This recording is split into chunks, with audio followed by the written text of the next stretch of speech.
जय जगन्नाथ बंधुगण मु विभूति स्वागत करुच्ची आपण को आउ गोटे न्यू वीडियो रे। तो बंधुगण ये वीडियो रे आमे कोन कोन पढ़िबा देखंतु बंधुगण ये वीडियो रे आमे एईसीसी 2 रो एमआईएल ओडिया रो देखंतु ब्लॉक 2 रो बंधुगण यूनिट 2 को आमे आरंभ करिबा। यूनिट 2 को आमे आरंभ करिबा। जदि आपण माने हमर चैनल रे नुआ आसी छंती ताहेले एबी चैनल को सब्सक्राइब कर देबे। जदि चैनल को सब्सक्राइब करि नाहंती तो आउ सांग मानकु भी लाइक देखंतु शेयर कर देबे वीडियो को जदि लाइक करि नाहंती लाइक मध्य कर देबे। तो चलंतु देरी न करके आमे आरंभ करिबा। ता पूर्वरु कहि रखिछि बंधुगण मैक्सिमम पिला माने डरु छंती एग्जाम देबा पई। एग्जाम ओएसओयू रो एग्जाम को नै कि डर रहिछि। गोटे पिला को सब दिन एग्जाम करिबा दरकार। तो एग्जाम को जो डर रहिछि बंधुगण गोटे पिलार तो एग्जाम को केबे भी डरिबे नहीं। मन रखंतु आपण मनकर जो स्टूडेंट लॉगिन रे जो पिला मानकर देखंतु फॉर्म फिलअप रो ऑप्शन आसीछि माने आपण माने फॉर्म फिलअप करि देबे। आपण माने पढ़ी नाहंती ताहले भी फॉर्म फिलअप करि देबे। आपण माने केबे भी टेंशन नेबे नहीं एग्जाम पई। देखंतु ओएसयू कोन कहला ना जून मासरे देखंतु first semester second semester sorry third semester और फिफ्थ सेमिस्टर रो एग्जाम हैला। ता परवर्ती समय रे देखंतु गोटे मास परे अगस्त रे एबे एग्जाम हेवा पई जाउछि। तो आपण माने डरी जिबे ना कोन ई ओएसओयू वाला जो नोटिस बाहर कला एटा को आपण माने केबे भी डरिबे नहीं। जीवन रे आपण माने केबे भी काहा को डरिबे नहीं। मन रखंतु आपण माने डरेइबे केमती डरेइबे आपण माने एग्जाम लेखि के डरेइबे। आपण माने फॉर्म फिलअप करि देबे समस्ते आ केमिति प्रिपेयर हेबे ताहा भी मु कहि देबी। तो लाइक और शेयर कर देबे। चैनल नुआ छंती तो चैनल को मत सब्सक्राइब कर कोई देबे 20 तारीख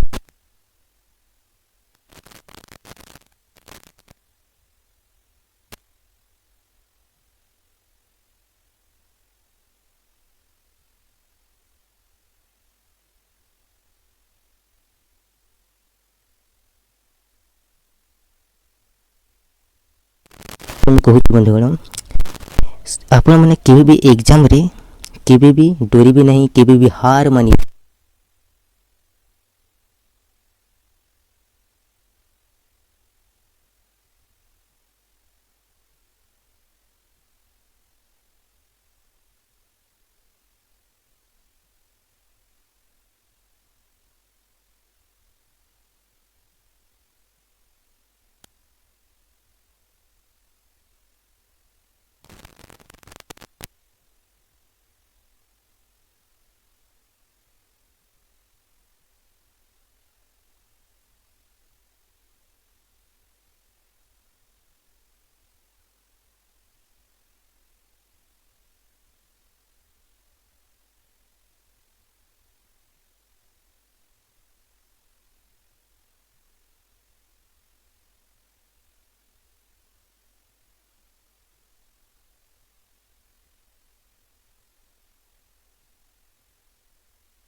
बंधुगण देखंतु यूनिट 2 रे आमर कोन रही ना भाषण कला कोन रही भाषण कला रही। तो ये संपर्क रे आम फुल डिटेल देखा। तो लाइक और शेयर करदेवे। आउ एग्जाम पे केबे भी डरबे नहीं, केबे भी हार मानिबे नहीं। देखंतु आप मैंने पढ़ी नथिबे ताहले भी आपण मैंने रेडी थिबे एग्जाम देवा पाई। आपण मैंने प्रिपेयर हो अति कम समय रे केमती प्रिपेयर हुआ करा जाए कम समय रे हेडिंग को आपण मैंने पढ़िबे मेन मेन इंपोर्टेंट जिनिस को देखिदेबे। आउ ता ऊपर टिके चिंता करदेले होई जिवो। आपण माने कर देखंतु जदि भी एग्जाम रे सफल हेले नहीं आपण माने विफल हेले ताहले आपणकर ब्रेक लागिवो। आपणक पाखरे जो डर रही ताकू मजबूत करंतु। आपण माने केबी भी काहाकू डरिबे नहीं। तो आपण माने स्ट्रांग हेवा पई चाहउचंती, आगकू बढ़िबा पई चाहउचंती। तो एबे भी आपणकू युद्ध रे लागबा पई पड़िबो। तो चलंतु बहुत ही इंपोर्टेंट जिनिस आम आरंभ करवा भाषण कला। यहाँ पढ़ा पूर्वर कहूँ यार पूर्व ज्ञान कौन रही ताकू फर्स्ट ऑफ ऑल चिंता करेंगे जे भाषण कलार पूर्व ज्ञान कौन रही। आपण मैंने जानी आमर ग्राम रे गला आमर स्कूल मानक गला कॉलेज मानक गला ओडिशा रे गला भारत रे गला सबू जगार कौन करा जाए भाषण दि जाए। अगस्ट 15 होगला, गुरु दिवस होगला, शिशु दिवस होगला, स्वाधीनता दिवस होगला, साधारणतंत्र दिवस होगला, महात्मा गांधी जयंती होगला। सबुदिन कौन करा जाए भाषण दि जाए। तो यहीटा गोटे कला अटे। कौन कला भाषण कला जमती संगीत गोटे कला अटे तेणुक भाषण देवा गोटे कला अटे। तो इस संपर्क में आपण मैंने चिंता कले आपण मैंने बहुत सारा चिंता आसीज भाषण संपर्क में। देखंतु आपण मैंने पूर्वर चिंता करदेवी जे फास्ट ऑफ ऑल कौन कौन पढ़ी आ चिंता करेंगे यही पॉइंट गुड़ी को पढ़ी आ चिंता करेंगे। देखंतु भाषण कलार परिसर आउ उपयोगिता आ पाश्चात्य दृष्टि रे भाषण कला प्राच्य विचार रे भाषण कला आ भाषण वैशिष्ट्य कौन रही भाषण कलार प्रकार भेद आउ बंधुगण देखंतु भाषण कलार प्रस्तुति केमिति प्रस्तुत हेबा दरकार भाषण कौशलर प्रासंगिकता ये संपर्क कौन करेंगे चिंता करेंगे। बेसी चिंता करेंगे 5 मिनिट मात्र 5 मिनिट आपण माने चिंता करेंगे जे आपणकर पूर्व ज्ञान केते रही आपण माने निजे जानिबा पई चेष्टा करेंगे। आउ आपण माने ई बुक को ई पीडीएफ को खोली की देखिबे आ पढ़िबे। आपण माने जो चिंता करूथिले सेई भितरु किछि किछि लेखा होईछि कि नाही आपण माने देखिबे। जेते बेले पढ़िला समय रे इस पढ़ा समय रे आपण माने गोटे साइड रे पेन आउ कॉपी को रखिबे आउ लेखिबे मध्य इंपोर्टेंट जिनिस आउ एपटे चिंता शक्ति को बढ़ेइबे निज हृदय निज मन खोली की पढ़िबे। आउ कौन करिबे बंधुगण आउ कौन करिबे आउ एपटे चिंता भी चली थिबो आपनकर माइंड भी चली थिबो।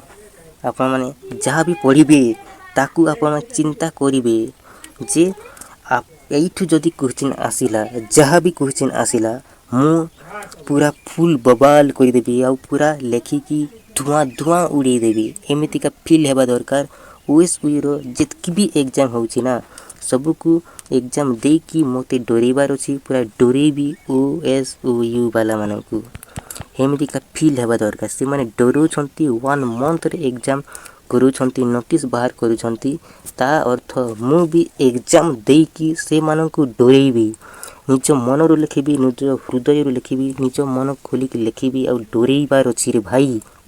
तो डरेबी माने डरेबी एमितिका फील है कि एमितिका फील हेबा दरकार एमितिका रेडी हेबा दरकार आ पढ़िबा स्टार्ट करि दियंतु। तो चलंतु देरी न करिके आमे आरंभ करिबा। आपण माने जानिथिबे एइटा गोटे केउ कला अटे कथन कला अटे। एइटा गोटे हमर कला अटे जो द्वारा कि भाषण देई कि आपण माने कथा माध्यम रे कहि थांती आउ भाषण देई थांती। तो बहुत ही गुरुत्वपूर्ण अटे। तो बहुत ही इंपोर्टेंट जिनिस अटे। तो कौन कौन देइछि देखंतु बंधुगण जे जेते निज को ना अन्य पाखरे मुक्त भाव रे खोला खोली कहि पारिला माने निज मन भितर जेतकी भी जिनिस रही निज हृदय रु जदि कहि पारिला निजर भावना को व्यक्त करि पारिला से सेते परिमाण रे କ'ଣ ଦେଖନ୍ତୁ ଚିନ୍ତାମୁକ୍ତ ଜୀବନ ନିର୍ବାହ କରିପାରେ। ଚିନ୍ତାମୁକ୍ତ ଜୀବନ ନିର୍ବାହ କରିପାରେ। ଆଉ ଦେଖନ୍ତୁ ଏଇଟା ଇମ୍ପୋର୍ଟାଣ୍ଟ ଜିନିଷ, କଥନ ଭଙ୍ଗୀ ହିଁ ଜଣେ ବ୍ୟକ୍ତିର ବ୍ୟକ୍ତିତ୍ୱକୁ ପ୍ରକାଶ କରେ। ଆଉ ସରଳ ଆଉ ସୁନ୍ଦର ଭାବେ ନିଜର ଭାବକୁ ଯଦି ଅନ୍ୟ ପାଖରେ କହିପାରିଲା, ନିଜର ମନ କଥାକୁ ଯଦି ଅନ୍ୟ ପାଖରେ କହିପାରିଲା ବନ୍ଧୁଗଣ, ତାହେଲେ ମଧୁର ଆଉ ଦେଖନ୍ତୁ ଶ୍ରଦ୍ଧାଳୁ ପାତ୍ର ହୋଇପାରିଥାଏ। ଆଉ ଏଇ କଥନ ଶୈଳୀ ଦେଖନ୍ତୁ ବନ୍ଧୁଗଣ, ଆଉ ଭାଷଣ କୌଶଳ ଦେଖନ୍ତୁ ବହୁତ ଇମ୍ପୋର୍ଟାଣ୍ଟ ଜିନିଷ। ଏହାର ବ୍ୟବହାର ଆଉ ପ୍ରୟୋଗ କ୍ଷେତ୍ରରେ ଗୋଟିଏ ବହୁତ ହିଁ ଗୁରୁତ୍ୱପୂର୍ଣ୍ଣ ଅଂଶ ବିଶେଷ ଅଟେ, ଯେ ଏ ବିଷୟ ଅଧ୍ୟୟନ କଲେ ଭଲ ବକ୍ତା ଆଉ ଦକ୍ଷ ବା ଆଲୋଚକ ଆପଣମାନେ ହୋଇପାରିବେ। ତ ବହୁତ ଇମ୍ପୋର୍ଟାଣ୍ଟ ଜିନିଷ ବନ୍ଧୁଗଣ, ଯେତେବେଳେ ଆପଣ ଭାଷଣ ଦେବେ ତ କିପରି ଭାବରେ ଦେବେ, ଏଇଟା ସବୁଠାରୁ ମୋଷ୍ଟ ଇମ୍ପୋର୍ଟାଣ୍ଟ। ନିଜ ମନ ଖୋଲିକି ଜଣେ ବକ୍ତା ଦେବା ଦରକାର। ନିଜର ମନର ଭାବନାକୁ ଆପଣମାନେ ବ୍ୟକ୍ତ କରିବେ। ବହୁତ ଇମ୍ପୋର୍ଟାଣ୍ଟ, ବହୁତ ସୁନ୍ଦର। ତ ଆପଣମାନେ ଜାଣିଗଲେ ଏଇ ସମୟରେ ବି ଆପଣମାନେ ଚିନ୍ତା କରିବେ, ଲେଖିବେ ଇମ୍ପୋର୍ଟାଣ୍ଟ ଜିନିଷ। ଆଉ କ'ଣ କରିବେ, ଲେଖିଲା ସହିତ ଆପଣମାନେ ଚିନ୍ତା କରିବେ। ଆପଣଙ୍କର ଯେମିତି ଚିନ୍ତାଧାରା ଆସୁଛି ସେମିତି ଲେଖିବେ। ଆପଣଙ୍କର ଚିନ୍ତାଧାରା ଭଲ ଆସୁଛି ତ ବହୁତ ସୁନ୍ଦର ଭାବରେ ଆପଣ ଲେଖିବେ। ତ ସମସ୍ତଙ୍କର ଚିନ୍ତାଧାରା ଅଲଗା ଅଲଗା ଥାଏ। ତ ଯଦି ଆପଣଙ୍କର ନିଜର ଶୈଳୀରେ ଲେଖୁଛନ୍ତି ତ ଆପଣଙ୍କୁ ବହୁତ ହି ଭଲ ମାର୍କ ଦିଆଯିବ। ଆପଣମାନେ ଜମାରୁ ଟେନସନ୍ ନେବେ ନାହିଁ। ଆପଣମାନେ ଲେଖି ଦେଖନ୍ତୁ, ଏକ୍ଜାମ୍ ଫର୍ମ ଫିଲ୍ଅପ୍ ସମସ୍ତେ କରିଦେବେ। ଆଉ ମୋତେ କମେଣ୍ଟ କରିବେ ନାହିଁ ଯେ ମୁଁ ଏକ୍ଜାମ୍ ଦେବି ନାହିଁ, ଏମିତି କମେଣ୍ଟ କରିବେ ନାହିଁ। ମୁଁ ଫର୍ମ ଫିଲ୍ଅପ୍ କରିବି ନାହିଁ, ଏମିତି ମୋତେ କମେଣ୍ଟ କରିକି ଜଣାଇବେ ନାହିଁ। ମୋତେ କମେଣ୍ଟ କରିକି ଜଣାଇବେ ଯେ ମୁଁ ପଢ଼ି ନାହିଁ କିନ୍ତୁ ଏକ୍ଜାମ୍ ଦେବା ପାଇଁ ରେଡ଼ି ଅଛି। ମୋତେ OSUI ବାଲାମାନଙ୍କୁ ଡରାଇବାର ଅଛି। ସେମାନେ ଏକ୍ଜାମ୍ କରିକି ଏକ୍ଜାମ୍ ନୋଟିସ୍ ବାହାର କରିକି ଡରଉଛନ୍ତି। ତ ବନ୍ଧୁଗଣ, ଆପଣମାନେ ରେଡ଼ି ଅଛନ୍ତି କି ନାହିଁ କମେଣ୍ଟ କରିକି ଜଣାଇବେ ଏକ୍ଜାମ୍ ଦେବା ପାଇଁ। ଭିଡ଼ିଓ ତଳେ ପଟେ କମେଣ୍ଟ କରିକି ଜଣାଇବେ ରେଡ଼ି ଅଛନ୍ତି କି ନାହିଁ, ଫର୍ମ ଫିଲ୍ଅପ୍ କରିଛନ୍ତି କି ନାହିଁ। ଲାଷ୍ଟ ଡେଟ୍ ପର୍ଯ୍ୟନ୍ତ ଆପଣମାନେ ଅପେକ୍ଷା କରିବେ ନାହିଁ। 20 ଲାଷ୍ଟ ଡେଟ୍ ରହିଛି, 20 ଜୁଲାଇ ଲାଷ୍ଟ ଡେଟ୍ ରହିଛି। ଲାଷ୍ଟ ଡେଟ୍ ପର୍ଯ୍ୟନ୍ତ ଆପଣମାନେ କେବେ ବି ଅପେକ୍ଷା କରିବେ ନାହିଁ। ତ ଦେଖନ୍ତୁ ବନ୍ଧୁଗଣ, କେମିତି କରିବେ ଏ ସମ୍ପର୍କରେ ମୁଁ ଫୁଲ୍ ଡିଟେଲ୍ ଜଣାଇ ଦେଉଛି। ଲାଇକ୍ ଓ ସେୟାର କରିଦେବେ। ତ ଦେଖନ୍ତୁ ସଙ୍ଗୀତ ଗାନ, ଦେଖନ୍ତୁ ଗୀତ ଯେତେବେଳେ ଗାନ କରିବା ଏଇଟା ବି ଗୋଟେ କଳା ଅଟେ। କବିତା ଆବୃତ୍ତି କରିବା ଏଇଟା ବି ଗୋଟେ କଳା ଅଟେ। ସେମିତି କଥା କହିବା ବା ଭାଷଣ ମାରିବା ବା ଭାଷଣ ଦେବା ଏଇଟା ବି ଗୋଟିଏ ପ୍ରକାର କଳା ଅଟେ। କ'ଣ ଅଟେ? କଳା ଅଟେ। ତ ବହୁତ ଇମ୍ପୋର୍ଟାଣ୍ଟ ଜିନିଷ, ବହୁତ ହିଁ ଗୁରୁତ୍ୱପୂର୍ଣ୍ଣ। ତ ଦେଖନ୍ତୁ ବନ୍ଧୁଗଣ, ଅତୀତରେ କ'ଣ କରୁଥିଲେ ନା, ଅତୀତରେ ଦେଖନ୍ତୁ ଗ୍ରାମର ଦେଖନ୍ତୁ ବୃଦ୍ଧ ମହିଳା, ଦେଖନ୍ତୁ ବୁଢ଼ା ଲୋକମାନେ, ଦେଖନ୍ତୁ ବୁଢ଼ା ବୁଢ଼ୀମାନେ କ'ଣ କରୁଥିଲେ, ଛୋଟ ଛୋଟ ପିଲାମାନଙ୍କୁ ନାତି ନାତୁଣୀମାନଙ୍କୁ କ'ଣ କହନ୍ତି, ଗପ କୁହନ୍ତି ନା ଗଳ୍ପ କୁହନ୍ତି। ସେଇଟା ବି ଗୋଟିଏ ଭାଷଣ ଭଳି, ସେଇଟା ବି ଗୋଟେ କ'ଣ ଅଟେ, ଗୋଟେ କଥା ମାଧ୍ୟମରେ ସେମାନେ କ'ଣ କହନ୍ତି, କହିଥାନ୍ତି। ଗୋଟେ ଭାଷଣ ଭଳି ସେମାନେ କହିଥାନ୍ତି। ତ ବହୁତ ହିଁ ସେଇଟା ବି ଗୋଟେ ଭାଷଣ କଳା ଅଟେ। ସେମାନେ ଘଣ୍ଟା ଘଣ୍ଟା ଧରି ସେମାନେ କହିଥାନ୍ତି। ଶ୍ରୋତାମାନଙ୍କୁ ଘଣ୍ଟା ଘଣ୍ଟା ଧରି ବିମୁଗ୍ଧ କରି ରଖିପାରୁଥିଲେ ପୂର୍ବରୁ ବୁଢ଼ା ବୁଢ଼ୀମାନେ। ଆଉ ଦେଖନ୍ତୁ ବନ୍ଧୁଗଣ, ଯଦି ଆମେ ଦେଖିବା ଗ୍ରାମର ଗଳ୍ପ ସାଗରମାନଙ୍କର କଥନ କଲା ଆଉ ଆଧୁନିକ ଜଗତର ଦେଖନ୍ତୁ ଶିକ୍ଷିତ ବର୍ଗଙ୍କର ଭାଷଣ କଲାରେ କଥା ଯଦି ମୁଁ କହିବି, କେମିତି ଦେଉଥିଲେ ପୂର୍ବରୁ ଘଣ୍ଟା ଘଣ୍ଟା। ସେମାନଙ୍କର ଭାଷଣ କଲା ଗୋଟିଏ ଅଲଗା ଟାଇପ୍ର ଥିଲା। ଆଉ ବର୍ତ୍ତମାନର ଭାଷଣ କଲା ଯଦି ଆମେ ଦେଖିବା ପୁରାପୁରି ଅଲଗା ରହିଛି। ତ ଦେଖନ୍ତୁ ବନ୍ଧୁଗଣ, ବହୁତ ଇମ୍ପୋର୍ଟାଣ୍ଟ ଜିନିଷ, ଚଳନ୍ତି ସମୟରେ ଭାଷଣ ମାଧ୍ୟମରେ ଜଣେ ବକ୍ତା ଗୋଟିଏ ସମୟରେ ହଜାର ହଜାର ଶ୍ରୋତାଙ୍କୁ ଘଣ୍ଟା ଘଣ୍ଟା ଧରି ବାନ୍ଧି ରଖିପାରୁଛନ୍ତି ଗୋଟିଏ ସମୟରେ। ଦେଖନ୍ତୁ ବନ୍ଧୁଗଣ, ଯେତେବେଳେ ନରେନ୍ଦ୍ର ମୋଦି ଗୋଟେ ଭାଷଣ ଦେଉଛି, ସେଥିରେ କେତେ କେତେ ଲୋକମାନେ ଦେଖୁଛନ୍ତି, ଟିଭିରେ ଦେଖୁଛନ୍ତି, ପୁଣି ରେଡ଼ିଓରେ ଶୁଣୁଛନ୍ତି, पुणी मोबाइल रे केते प्रकार रे देखुछंती विभिन्न जगार देखंतु बहुत ही जड़े भाषण दउछि जड़े वक्ता घंटा घंटा धरी आउ लोक मैंने शुणुंट श्रोता मैंने बहुत सारा रही वर्तमान कथा जदि मुझे कहबी तो यहीटा भी गोटे कौन गोटे भाषण अटे गोटे वक्ता अटे गोटे स्पीच दौरान तो जदि आम देखा सब इम्पोर्टाट जिनस कौन रही देखु कोमल विनय वचन कही तोषिब देखु प्रणी मन सत्य और प्रिय बन सर्वदा हृदय मुग्ध करें देखु कौन कौन लिखाही पटे देखु लोक तुंड रही खा गुंज गिल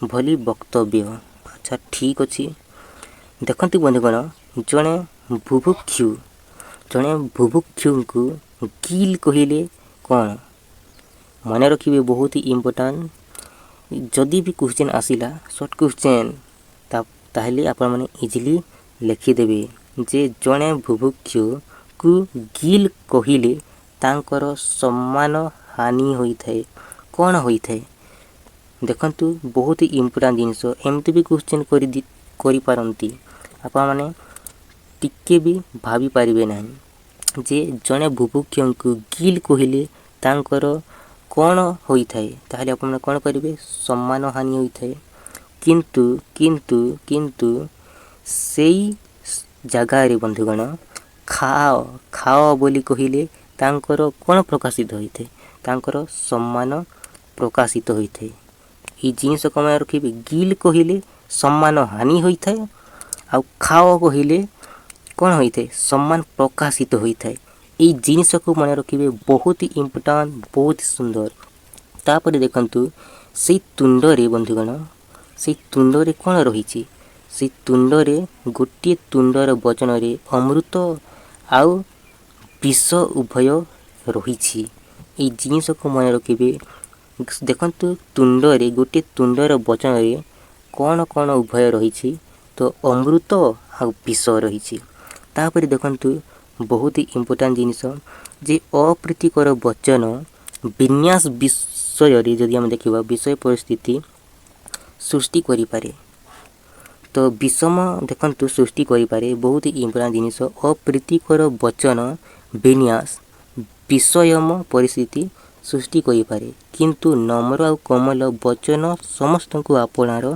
करि पारे ये जिनिस को भी मध्य आपण माने देखिबे बहुत ही इम्पोर्टाट जिनिस अटे ये जिनिस बहुत ही इम्पोर्टाट जिनिस लाइक को शेयर कर देबे चैनल नुआ आछंती तो चैनल को मध्य सब्सक्राइब कर देबे देखि परछंती आपण माने ये जिनिस को देखिबे बहुत ही इम्पोर्टाट जिनिस बहुत ही बढ़िया बहुत ही सुंदर तो लाइक को शेयर कर देबे ना देखुछंती बहुत ही इम्पोर्टाट जिनिस ये जिनिस को मन रखिए बहुत ही इम्पोर्टाट बहुत ही सुंदर तो अप्रीतिकर बंधुगण देखंतु अप्रीतिकर वचन विन्यास आउ विषयम परिस्थिति सृष्टि करि पाए आउ किंतु किंतु नम्र आउ कोमल वचन समस्त को आपणार करि पारे ये जिनिस को मन रखिए बहुत ही इम्पोर्टाट बहुत ही सुंदर तापर देखंतु कौन कौन रही तापर बहुत ही इम्पोर्टाट जिनिस रही आपने पढ़े और देखिए देखंतु गोटे निर्दिष्ट विषय आम जदि देखा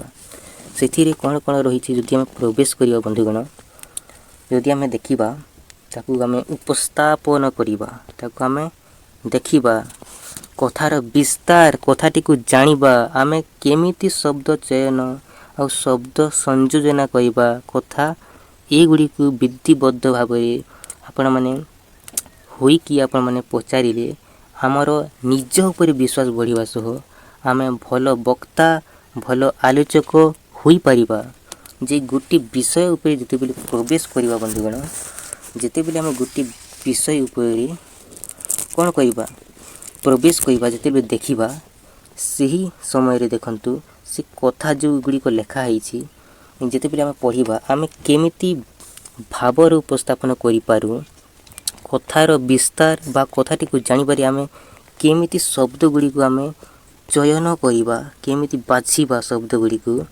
आपण माने जिते बेले भाषण देवा पई क्यों शब्द गुड़ी को संयोजना करवा कथा आउ देखंतु जेतेबेले भाषण देबे आपण माने किपरि शब्द गुडी को व्यवहार करिवे ए गुडी को जदि आपण माने देखंतु अवगत होई परिबे निजर विश्वास उपरे निजर विश्वास करिवे ताहले निज उपरे विश्वास बढ़िबा सह आमे माने कोन करि परिबा भलो वक्ता होई परिबा भलो आलोचक होई परिबा आ भलो विषय विशारद मध्य होई परिबा ए जिनिस को मने रखिबे बहुत ही इम्पोर्टेंट बहुत ही सुंदर।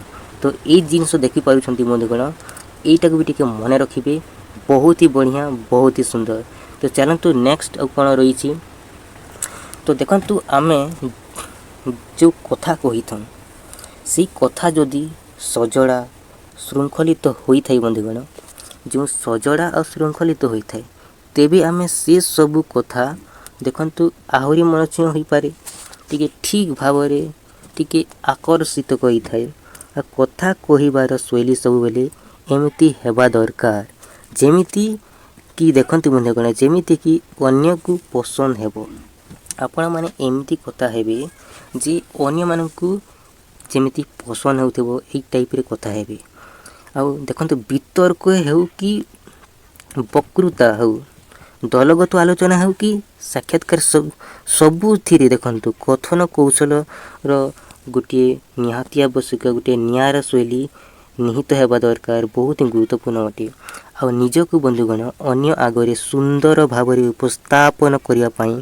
ई सबु माध्यम सहायक होइथिबा दरकार एटा होई थाई आ कहिबार देखंती बंधुगण कहिबार भंगी टी जदि नियारा उपस्थापन शैली टी जदि स्वतंत्र कथा कहिबारे जुक्ति आ तथ्य जदि जुक्तियुक्त भावे ग्रहण योग्य तेबे बंधुगण ताहा निश्चित भावरे अन्य उपरे अन्यर दृष्टि आकर्षण करि थाए अन्यर दृष्टि आकर्षण करिवो तो बहुत ही इम्पोर्टेंट जिनिस आ भाषण कलार जनकर व्यक्तित्व विषय रे बुझी हुए जिते बेले जने भाषण दउथिबे बंधुगण सेते बेले कोन करंती श्रोता माने जो बसी थांती से माने जेमिति कि बुझी पारुथिबे से टाइप रे आपण भाषण दिले ही आपणकर भाषण जो दउछंती सेटा आकर्षित करिवो श्रोता माननकु आउ से माने जोड़ी होई कि रहिबे मन देई कि सुनिबे जदि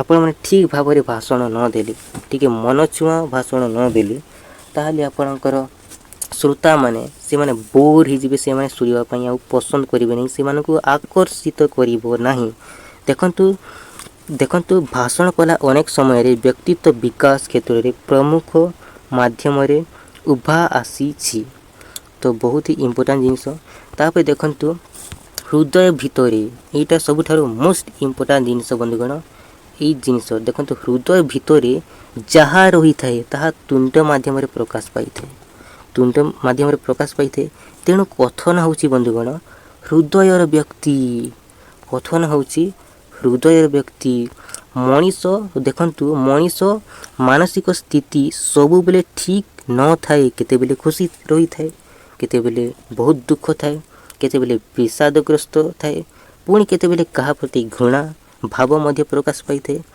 तेबे हृदय रे बसा बांधी रही थिबा ए सबु भावना तुंड रे प्रकाश पाई थाए ए सबु भावना गुडी को तुंड रे प्रकाश पाई थाए मने रखिबे जदि भी आपन को क्वेश्चन दिया जीवो जे तुंड रे भावना किपरि प्रकाश पाई थाए ताहले आपण माने इजीली लिखि पारिबे बहुत ही इम्पोर्टेंट जिनिस ए भितरे रहिछि तो बहुत ही इम्पोर्टेंट पॉइंट रहिछि आपण माने लिखिबा पई चाहउछंती पेन और पेपर को बाहर कोई लिखि देबे वीडियो देखिबा सहित आ पढ़िबा सहित जदि आपण पेन और पेपर यूज करके लिखि देबे तो आपणकर ही बेनिफिट आपणकर ही मन रही जबो तापर देखंतु नेक्स्ट कोन रहिछि भाषण कलार परिसर बहुत ही इम्पोर्टेंट जिनिस और बहुत ही गुरुत्वपूर्ण जिनिस जे भाषण कलार देखंतु उपयोगिता कोन रहिछि तार परिसर कोन रहिछि ए संपर्क रे हम देखिबा तो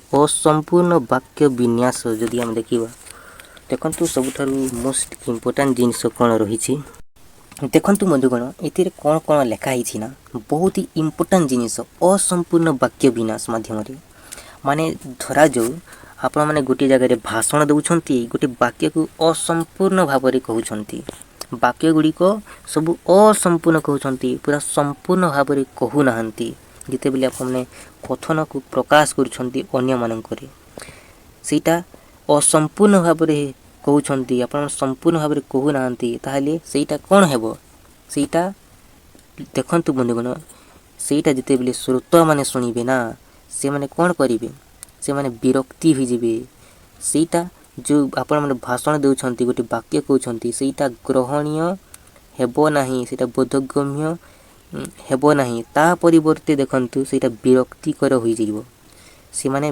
विरक्ति होई जिवे तो गोटे वाक्य को जिते बेले कहिबे पूरा संपूर्ण भाव में कहिबे देखंतु यहा को नै कि गोटे कथारे अछि देखंतु बांधी जानिले मथा सुंदर आ कही जानिले कथा सुंदर से जदि बांधी जानिबो ताए मुंडर जो बाल रही तो सेटा सुंदर देखा जिवो आ जदि कहिबा पई जानिबो ना ताहले कथा भी सुंदर देखा जिवो तो बहुत ही इम्पोर्टेंट आ बहुत ही गुरुत्वपूर्ण देखंतु बंधुगण आ कोन कोन रही जदि हम देखिबा देखंतु कही जानिले अन्यर मन को ना बांधी रखिबा सहित वक्ता जनक निजर कहिबार उद्देश्य सफल कोई थाए धरा जाऊ बंधुगण जदि आप मैंने कहउछंती पूरा ठीक भाव में कहउछंती कहिबा पई जानुछंती ठीक भाव में ताहले जो वक्ता माने कहउछंती ना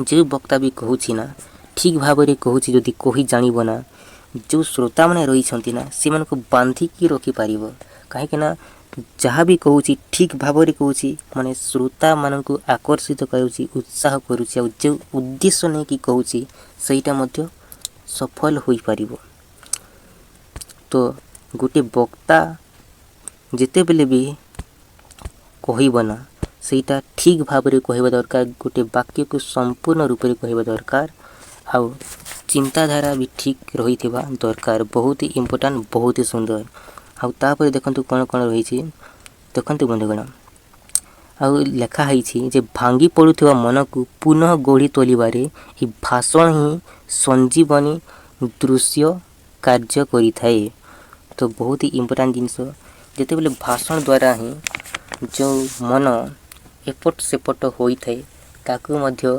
ठीक करा जाइथे ई भाषण माध्यम रे आउ मन रखिबे बहुत ही इम्पोर्टेंट जिनस बहुत गुरुत्वपूर्ण जिनस एटा जदि कहिबा वाक चातुरी द्वारा समूह पूरा सब स्वार्थर उद्देश्य को सफल करिवार कला होउची वाग्मिता और भाषण दक्षता एई जिनस को मन रखिबे ए लाइन को मन रखिबे जे भाषण दक्षा आउ वाग्मिता कहिले कोन जदि भी आपन को क्वेश्चन दिया जीव बंधुगण ताहले यार सटीक उत्तर कोन करिवे जदि कहिबा वाक चतुरी द्वारा समूह स्वार्थर उद्देश्य को सफल करिवार कला होउची वाग्मिता बा भाषण दक्षता देखंतु बंधुगण भाषण दक्षता बा वाग्मिता कहिले कोन देखंतु तार कहिले कोन देखंतु जदि कहिबा वाक चातुरी जो कहिबार शैली रही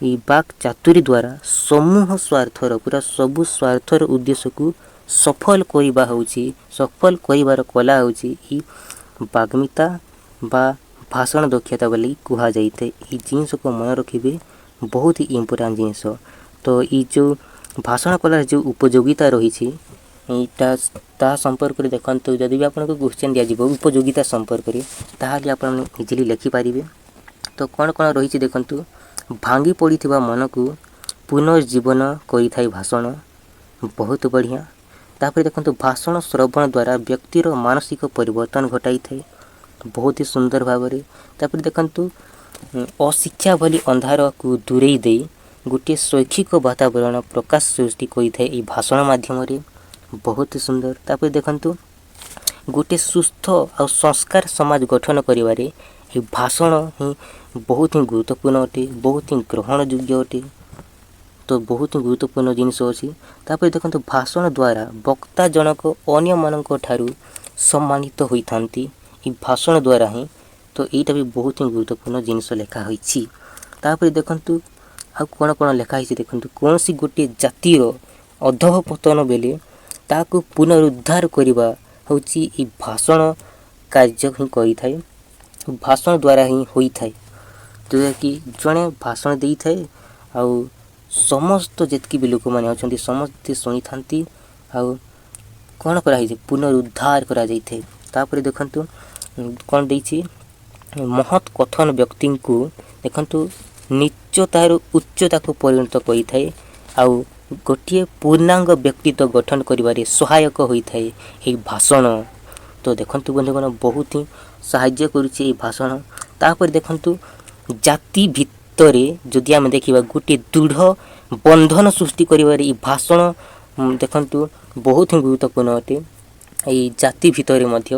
ଆଉ ଯଦି ଆମେ ଦେଖିବା ବ୍ୟକ୍ତିଗତ ଉନ୍ନତି ପାଇଁ ଏହି ଭାଷଣ ଯେମିତି ଦିଗ୍ଦର୍ଶନ ଦେଇଥାଏ ବନ୍ଧୁଗଣ, ଜାତିଗତ ଜଡ଼ତାକୁ ପୁରା ସବୁ ବିନାଶ କରିକି ଜାତିକୁ ଗୋଟିଏ ନୂଆ ରୂପ ପ୍ରଦାନ କରିବାରେ ସାହାଯ୍ୟ କରିଥାଏ ଏହି ଭାଷଣ।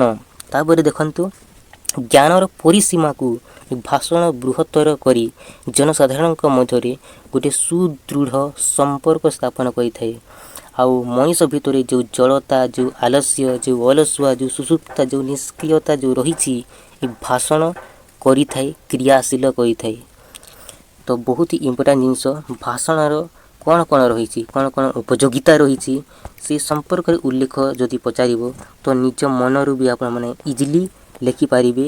କିଛି ବି ପ୍ରୋବ୍ଲେମ୍ ନାହିଁ, ଆପଣଙ୍କର କରେକ୍ଟ ଆନ୍ସର୍ ହେଇଯିବ। ନିଜ ହୃଦୟରୁ ଲେଖିବେ, ନିଜର ମନ ଖୋଲିକି ଲେଖିବେ। ବହୁତ ହି ଇମ୍ପୋର୍ଟାଣ୍ଟ ଆଉ ବହୁତ ହିଁ ଗୁରୁତ୍ୱପୂର୍ଣ୍ଣ। ଆଉ ପାଶ୍ଚାତ୍ୟ ଦୃଷ୍ଟିରେ ଭାଷଣ କଲା। ବର୍ତ୍ତମାନ ଦେଖିବା ଆମେ ପାଶ୍ଚାତ୍ୟ ଦୃଷ୍ଟିରେ କ'ଣ ଦେଖିବା ଭାଷଣ କଲା ସମ୍ପର୍କରେ।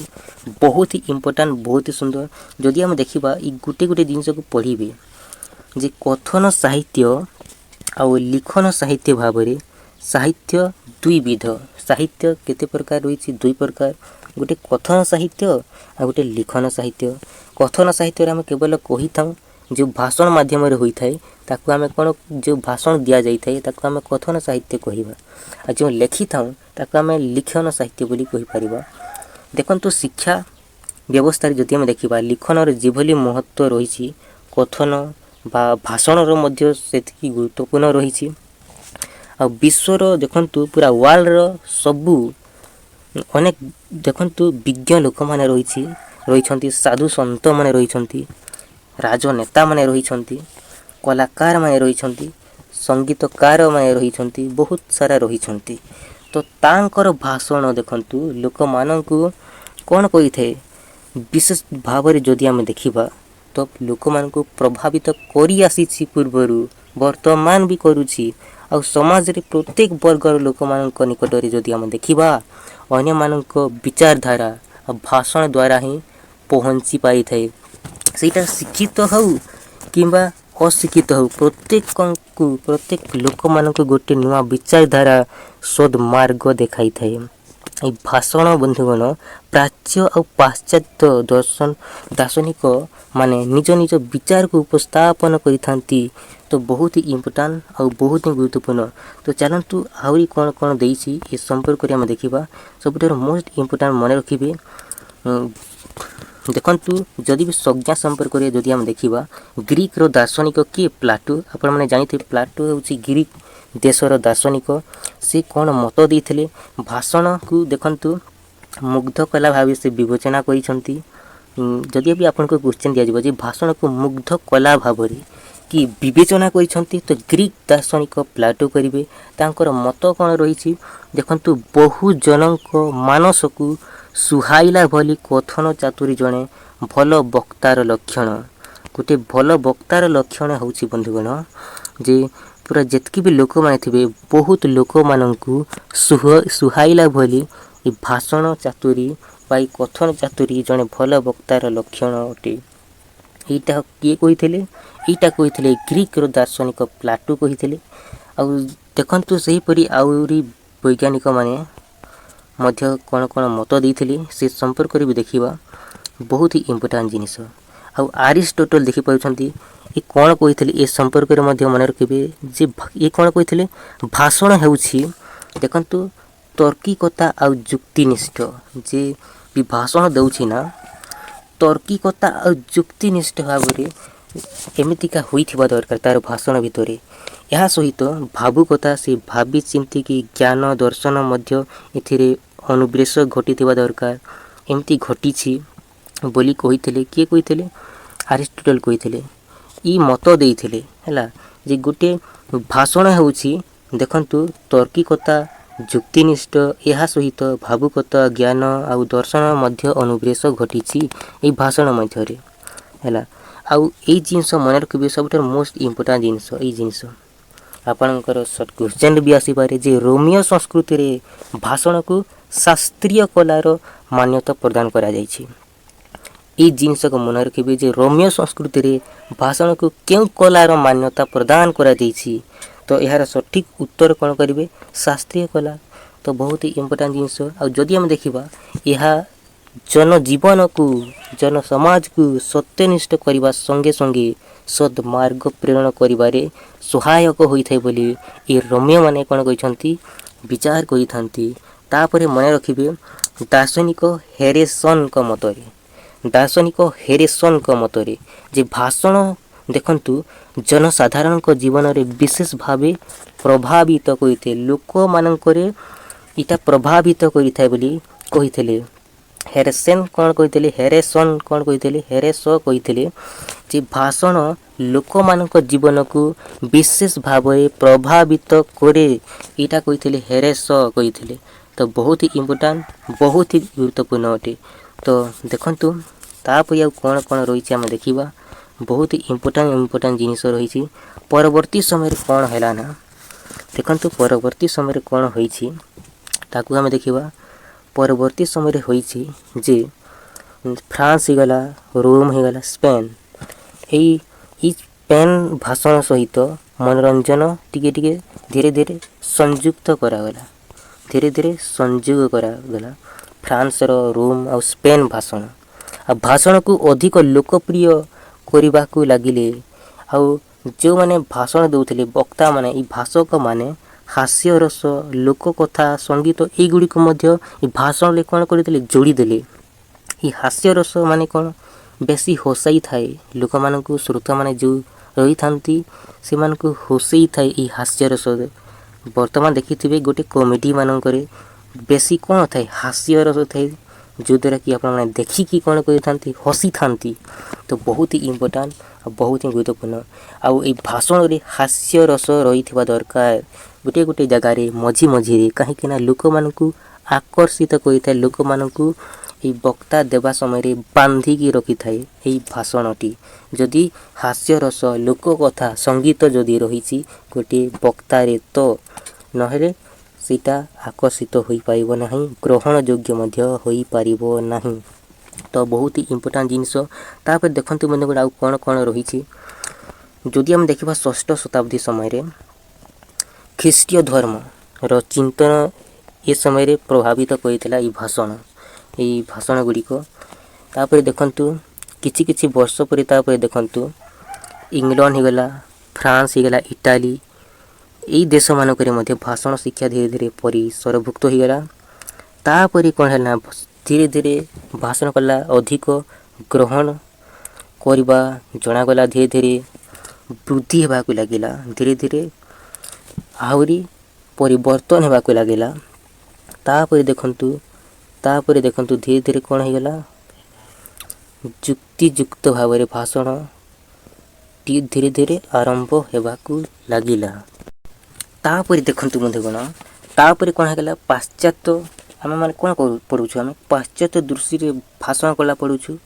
ତ ବର୍ତ୍ତମାନ ଦେଖନ୍ତୁ ପାଶ୍ଚାତ୍ୟ ଭୂଖଣ୍ଡରେ ଯଦି ଆମେ ଦେଖିବା 16ଶ ଶତାବ୍ଦୀ, ଏତିକିକୁ କୁହାଯାଏ 1600 ହେଲା, ଏଇଟାକୁ କୁହାଯାଏ ପଞ୍ଚଦଶ, ଏଟାକୁ କୁହାଯାଏ ଅଷ୍ଟଦଶ। ତ ଏଇ 16ଶ ଶତାବ୍ଦୀରେ ବନ୍ଧୁଗଣ, ଏଇ 16ଶ ଶତାବ୍ଦୀରେ କ'ଣ ହେଲା ନା ଏ କଥନ କଲା, ସୃଜନଶୀଳ କଳାର ମାନ୍ୟତା ପ୍ରଦାନ କରାଯାଇଛି। ମନେ ରଖିବେ କେତେ ଶତାବ୍ଦୀରେ ଏ କଥନ କଲାକୁ ସୃଜନଶୀଳ କଲା ମାନ୍ୟତା ପ୍ରଦାନ କରାଯାଇଛି। ତ ଏହାର ସଠିକ୍ ଉତ୍ତର କ'ଣ କରିବେ? 16ଶ ଶତାବ୍ଦୀ କରିବେ। ବହୁତ ଇମ୍ପୋର୍ଟାଣ୍ଟ, ବହୁତ ସୁନ୍ଦର। ତାପରେ ଦେଖନ୍ତୁ ସାମାଜିକ क्षेत्र में विभिन्न शिक्षार प्रसार होगा लगे भाषण मध्यम मनोरंजन विभिन्न ज्ञान विज्ञान उपरे बहुत ही गुरुत्वपूर्ण जिनस ए समय आरंभ होगा लगे। तो जदि आपण को कहि बंधुगण समाज रे देखंतु निजर आधिपत्य दाखल करिथिबा जदि हम देखिबा केतेक व्यक्ति विशेष जनसाधारण मानसिकता को लोक मानकर मानसिकता को परिवर्तन करने उद्देश्य रे भाषण को व्यवहार करुथिबारु देखा जाए। लोक मानकर जो रही लोक माने जो रही तांकर मानसिकता को परिवर्तन करने उद्देश्य रे ई भाषण को कौन करा जाए व्यवहार करा जिबार देखा जाए। तो एटा को मन रखिबे किंतु देखंतु कौन होइछि बौद्धिक कथन द्वारा श्रोता मानक भितरे थिबा अंधविश्वास कुसंस्कार बोली केतेक कुप्रवृत्ति दूरे हो जाए एमती मन रखिबे। जदि भी आपन को क्वेश्चन दिया जिवो जे समाज रे किपरि व्यवहार करा हिछि तो आपन माने इजीली लिखि पारिबे केमिति परिवर्तन करा हिछि लोक मानकर मानसिकता को परिवर्तन करबा उद्देश्य रे। आ बौद्धिक कथन द्वारा जदि क्वेश्चन दिया जिवो ताले कोन करिवे श्रोता मानक भितरे थिबा अंधविश्वास कुसंस्कार ए भली जो रही कुप्रवृत्ति को दूरे होई जीवा पाई एटा कोन रही यार उद्देश्य रही थिला। एटा पाश्चात्य भाषण कथा हम देखु पाश्चात्य रे जो देखा जाउथला भाषण कला से संपर्क हम पढु। तो जदि हम देखिए पाश्चात्य भूखंड रे तो देखंतु राजनीति गला तापरे अर्थनीति गला शिक्षा पूरा सबु क्षेत्र रे ई सबु क्षेत्र रे कोन होइछि ना देखंतु भाषण केवल बंदी न होई कि जदि हम देखिबा शिक्षा राजनीति कूटनीति वाणिज्य पूरा सबु क्षेत्र रे कोन होइछि ना सफल हेबारे लागिछि लोक मानक निकट को पहुंचई पारिछि ए भाषण समाज संस्कृति पूरा सबु स्तर रे एटा बहुत ही गुरुत्वपूर्ण अटे ए भाषण। तो वर्तमान आम देखा पाश्चात्य देखी प्राच्य जिते बेले भी करेंगे ये जिनस को पेन पेपर सब इम्पोर्टाट जिनस जोटा रही आपणकर आपण मैंने लिखि चलिए इम्पोर्टाट जिनस आपणकर जो रही ताकू लिखि चलिए बहुत ही इम्पोर्टाट बहुत ही गुरुत्वपूर्ण। तो देखंतु जदि भी आपन को कहि बंधुगण प्राच्य विचार रे भाषण कला संपर्क रे तो देखंतु बहुत इम्पोर्टाट जिनस कौन रही ये संपर्क रे मु कहिबी। देखंतु भारतीय संस्कृत रे जदि हम देखिबा पूर्व रे कोन करथिले ना पिला माने कोन करथिले गुरुकुल आश्रम रे रहुथिले आ पढुथिले पाठ छात्र समाज कथा जदि मु कहिबी देखंतु कोन लेखा हिछि गुरुकुलाश्रम मानकरे गुरु को असाधारण कथन संपूर्ण छात्र समाज को गोटे नुआ दिग्दर्शन प्रदान करी आसीथिला आ नवजागरण पर्याय रे आम माने नवजागरण पढ़ी सारीछु ई पर्याय रे जदि हम देखिबा बंधुगण ई पर्याय रे जदि हम देखिबा देखंतु लोक मानकर चित्त को कोन कर आनंदित करि पारिथिला लोक मानकर चित्त को कोन करिथिला ना आनंद करिथिला नवजागरण समय रे से समय रे कोन होइथिला शिक्षा कोन होइथिला प्रसार होइथिला आरंभ होइथिला टिके परिवर्तन आसीथिला नवजागरण समय रे। आ जदि हम देखिबा मुक्ति संग्राम रो पट्टभूमि रे अनेक दार्शनिक संग्रामी चिंतानायक जनता हृदय देश प्रेम भावना जागृति करिबारे मध्ये सफल होइथिले ई नवजागरण समय रे दार्शनिक माने थिले संग्रामी थिले अनेक चिंतानायक माने थिले और नेता गुड़िक मध्य थिले एई नवजागरण समय रे। तो बंधुगण बहुत ही इम्पोर्टाट जिनस जदि हम देखिबा बंधुगण एई यार बहुत गुरुत्वपूर्ण महान महान व्यक्तिंकर ना दे दैछि। देखंतु आपणकर देखिथिबे रामकृष्ण परमहंस होउछंती देखंतु स्वामी विवेकानंदकर परम गुरु किए स्वामी विवेकानंदकर देखंतु गुरु होचंती रामकृष्ण परमहंस। जदि भी आपन को क्वेश्चन दिया जिवो जे रामकृष्ण मिशन प्रतिष्ठा किए करिथिले तो उत्तर कोन करिवे स्वामी विवेकानंद करिवे। लाल लजपत राय बाल गंगाधर तिलक बिपिन चंद्र पाल श्री अरविंद राजगोपालचारी महात्मा गांधी दयानंद ରବୀନ୍ଦ୍ରନାଥ ଠାକୁର ଏଇ ମହାନ ବ୍ୟକ୍ତି ମାନଙ୍କୁ ଯଦି ଆମେ ଦେଖିବା ତ ଏଇ ନବଜାଗରଣ ସମୟରେ ଏମାନେ ଥିଲେ ଏଇ ସଂଗ୍ରାମରେ ଏହାର ଦାର୍ଶନିକ ମାନେ ହେଉଛନ୍ତି ଏଇମାନେ। ତ ବହୁତ ହି ଇମ୍ପୋର୍ଟାଣ୍ଟ ଜିନିଷ ମନେ ରଖିବେ। ଆଉ କ'ଣ କ'ଣ ରହିଛି ଦେଖନ୍ତୁ, ଯଦି ଆମେ ଦେଖିବା ମୌର୍ଯ୍ୟ ସାମ୍ରାଜ୍ୟ ଦେଖନ୍ତୁ, ମୌର୍ଯ୍ୟ ଶାସନ ସମୟରେ ଦେଖନ୍ତୁ ପଣ୍ଡିତ କୌଟିଲ୍ୟ କଥା ଯଦି ଆମେ ଦେଖିବା ଭାଷଣକୁ ଜନକଲ୍ୟାଣ ଉଦ୍ଦେଶ୍ୟରେ ବ୍ୟବହାର କରିଥିଲେ। ଏଇଟାକୁ ମନେ ରଖିବେ ଯେ କୌଟିଲ୍ୟ ଭାଷଣକୁ କେଉଁ ଉଦ୍ଦେଶ୍ୟରେ ବ୍ୟବହାର କରିଥିଲେ। ପଣ୍ଡିତ କୌଟିଲ୍ୟ ଭାଷଣକୁ ଜନକଲ୍ୟାଣ ମାନେ ଲୋକମାନଙ୍କର କିପରି ପରିବର୍ତ୍ତନ ଆସିବ, ଲୋକମାନଙ୍କର କିପରି କଲ୍ୟାଣ ହେବ, ଲୋକମାନଙ୍କର କିପରି ପରିବର୍ତ୍ତନ ଆସିବ, ତାଙ୍କର ଲୋକମାନଙ୍କୁ ପରିବର୍ତ୍ତନ କରିବା ପାଇଁ ସେ କ'ଣ କରିଥିଲେ, ଏଇ କୌଟିଲ୍ୟ କ'ଣ କରିଥିଲେ ନା ଏହି ଭାଷଣକୁ ବ୍ୟବହାର କରିଥିଲେ। ଆଉ ଗୁପ୍ତ ଯୁଗରେ ଯଦି ଆମେ ଦେଖିବା, ଗୁପ୍ତ ଯୁଗରେ ମଧ୍ୟ ବିଭିନ୍ନ ସମୟରେ କଥନ କଲା ମଧ୍ୟ ଅନେକ ତର୍କ ସଭା ଆୟୋଜିତ ହୋଇଥିଲା। ତାପରେ ଦେଖନ୍ତୁ କାଳିଦାସ, ବାଣଭଟ୍ଟ, ବରାହ ମିହିର, ଭବଭୂତି ଆପଣମାନେ ଶୁଣିଥିବେ, ଏମାନଙ୍କର ମଧ୍ୟ ବହୁତ ହିଁ ଗୁରୁତ୍ୱପୂର୍ଣ୍ଣ ଥିଲା ଏହି ସମୟରେ କଥନ କଲା ସମ୍ପର୍କରେ। ଯଦି ଆମେ ଦେଖିବା ତ ଧର୍ମ ପ୍ରଚାର ଥିଲା ଗୋଟିଏ, ଆଉ ପ୍ରସାର ପ୍ରାଚୀନ ଭାରତୀୟ ପରମ୍ପରା ଯେଉଁ ଗୋଟିଏ ନୂଆ ନୂଆ ଉତ୍ସ ରହିଛି ଏଇଟା ବି ଗୋଟିଏ କଥନ କଲା। ତାପରେ ଦେଖନ୍ତୁ ପରବର୍ତ୍ତୀ ସମୟରେ କ'ଣ ହେଲା ନା ଅଶିକ୍ଷାକୁ ମୂଳପୋଛ କରି ଗୋଟିଏ ନୂଆ ସୁସ୍ଥ ଆଉ ଶିକ୍ଷିତ ସମାଜ ଗଠନ କରିବା ପାଇଁ ଗୁଣୀ ଗୁଣୀ ବିଦ୍ୱାନମାନେ ସଭା ସମିତିର ଗୋଟିଏ ଆୟୋଜନ କଲେ। ଧର୍ମ, ସଂସ୍କୃତି, ପରମ୍ପରାକୁ ନେଇ ଗୋଟିଏ ଭିନ୍ନ ଭିନ୍ନ ବିଷୟ ଆଲୋଚନା ଆଉ ପର୍ଯ୍ୟାଲୋଚନା ଦେଖିବାକୁ ମିଳିଲା ଧୀରେ ଧୀରେ। ପୂର୍ବରୁ କ'ଣ ଥିଲା ନା କିଛି ବି ଶିକ୍ଷାନୁଷ୍ଠାନ କିଛି ବି ନଥିଲା। ପରବର୍ତ୍ତୀ ସମୟରେ ଧୀରେ ଧୀରେ ଶିକ୍ଷାନୁଷ୍ଠାନ ମାନଙ୍କରେ ବିଭିନ୍ନ ପ୍ରତିଯୋଗୀମାନେ, ଯଦି ଆମେ ଦେଖିବା ଉତ୍ସବ ପାଳନ ଅବସରରେ ସମାଜରେ ଅନେକ ବିଦ୍ୱାନମାନଙ୍କୁ ନେଇ ବୌଦ୍ଧିକ ଭାଷଣ ଆରମ୍ଭ ହେଲା ଧୀରେ ଧୀରେ। ବର୍ତ୍ତମାନ ଯଦି ଆମେ ଦେଖିବା ସ୍କୁଲ ମାନଙ୍କରେ ଭାଷଣ ଦେବା ପାଇଁ ପିଲାମାନେ ଯାଆନ୍ତି, ପିଲାମାନଙ୍କୁ ବି ଭାଷଣ ଦେବା ପାଇଁ ଭାଗ ନେଇଥାନ୍ତି।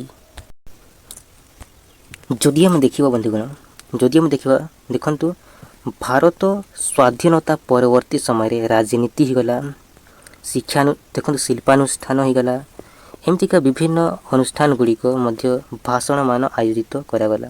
ସ୍ୱାଧୀନତା ପରବର୍ତ୍ତୀ ସମୟରେ ଅଧିକରୁ ଅଧିକ ଅନୁଷ୍ଠାନ ଗୁଡ଼ିକରେ ଭାଷଣ ଦେବା ଆରମ୍ଭ ହୋଇଛି ଭାରତରେ। ତାପରେ ଦେଖନ୍ତୁ ତାପରେ ଆଉ କ'ଣ କ'ଣ ରହିଛି, ତାପରେ ଓଡ଼ିଶାରେ ମଧ୍ୟ ପ୍ରଭାବିତ ହେଲା। ବିଭିନ୍ନ ସଭା, ବିଭିନ୍ନ ସମିତି ଆଉ ଆୟୋଜିତ ହେଲା, ଏହି ଭାଷଣ କଲା। ଲୋକମାନଙ୍କୁ, ଶ୍ରୋତାମାନଙ୍କୁ ବାନ୍ଧି ରଖିବା ପାଇଁ ଅନେକ ସମୟରେ ଗୋଟିଏ ଗୋଟିଏ ଅନୁଷ୍ଠିତ କରାଗଲା। ଦିନ ଥିଲା ଏମିତିକା ଭାଷଣ କଲ୍ୟାଣ ଲୋକମାନଙ୍କର ଜନକଲ୍ୟାଣ ଉଦ୍ଦେଶ୍ୟରେ ବ୍ୟବହାର କରାଯାଉଥିଲା ଓଡ଼ିଶାରେ ମଧ୍ୟ। କିନ୍ତୁ ବର୍ତ୍ତମାନ ଭାଷଣ ମାଧ୍ୟମରେ କେତେ ଜଣଙ୍କର ବ୍ୟକ୍ତି, କେତେ ଜଣ ଏମିତି ବ୍ୟକ୍ତି ବି ରହିଛନ୍ତି ଯେଉଁମାନେ କି ଅଯଥା ସମୟକୁ ୱେଷ୍ଟ କରନ୍ତି, ଅପଚୟ କରାଯାଉଛି ବର୍ତ୍ତମାନ ବି ଭାଷଣ ଦେଇକି। ସେମିତି କରାଯିବା ଉଚିତ ନୁହେଁ।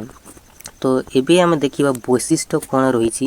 ଆଉ ବୈଶିଷ୍ଟ୍ୟ ହେଉଛି ସବୁଠାରୁ ମୋଷ୍ଟ ଇମ୍ପୋର୍ଟାଣ୍ଟ, ବହୁତ ହିଁ ଗୁରୁତ୍ୱପୂର୍ଣ୍ଣ ଅଟେ। ଯଦି ବି ଲଙ୍ଗ୍ କ୍ୱେଶ୍ଚିନ୍ ଆସିଲା ତ ବୈଶିଷ୍ଟ୍ୟ ହିଁ ଆସିବ, ସର୍ଟ କ୍ୱେଶ୍ଚିନ୍ ଆସିଲା ତ ଏଇ ବୈଶିଷ୍ଟ୍ୟରୁ ବି ଆସିବ।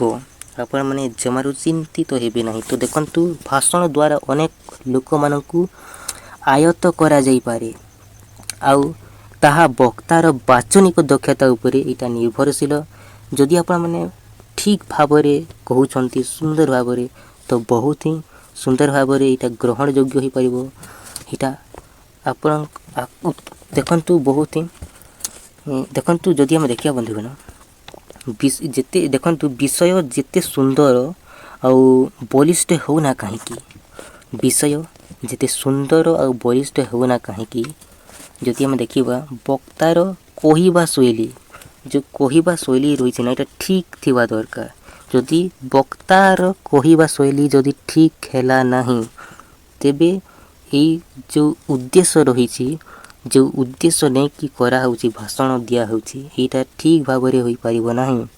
ତାପରେ ଯଦି ଆମେ ଦେଖିବା ଅଯଥା ଯଦି ଏଣୁ ତେଣୁ ଯଦି କହିବେ, ଏପଟେ ସେପଟେ ଯଦି କହିବେ, ତାହେଲେ ଶ୍ରୋତାର ଚିତ୍ତକୁ ବିନୋଦ କରିବା ପରିବର୍ତ୍ତେ ବିରକ୍ତିର କରିଥାଏ। ଯଦି ଆପଣମାନେ କହିବା ସମୟରେ ଯଦି ଠିକ୍ ଭାବରେ କହିବେ ନାହିଁ, ଏପଟେ ସେପଟେ କହିବେ, ତାହେଲେ ବିରକ୍ତି ହେଇଯିବେ ଶ୍ରୋତାମାନେ। ଆଉ ଯଦି ଆମେ ଦେଖିବା ଶ୍ରୋତାଙ୍କର ଏ ଚିତ୍ତ ଯେଉଁ ରହିଛି ବନ୍ଧୁଗଣ, ଚିତ୍ତ ଯେଉଁ ରହିଛି, ଏ ଚିତ୍ତକୁ ଆଚ୍ଛନ୍ନ କରିବା ଭଳି ଶୈଳୀ ଯେ ବି ବକ୍ତା ଦେଉଛି, ଏଇ ଚିତ୍ତ ରହିବା ବହୁତ ହିଁ ଗୁରୁତ୍ୱପୂର୍ଣ୍ଣ।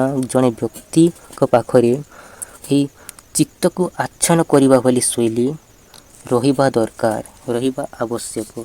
ବହୁତ ହି ଇମ୍ପୋର୍ଟାଣ୍ଟ ଜିନିଷ, ବହୁତ ହିଁ ଗୁରୁତ୍ୱପୂର୍ଣ୍ଣ ଜିନିଷ। ତ ଏଇ ଚିତ୍ତ ଯେଉଁ ରହିଛି ବନ୍ଧୁଗଣ, କେଉଁଠି ଗଲା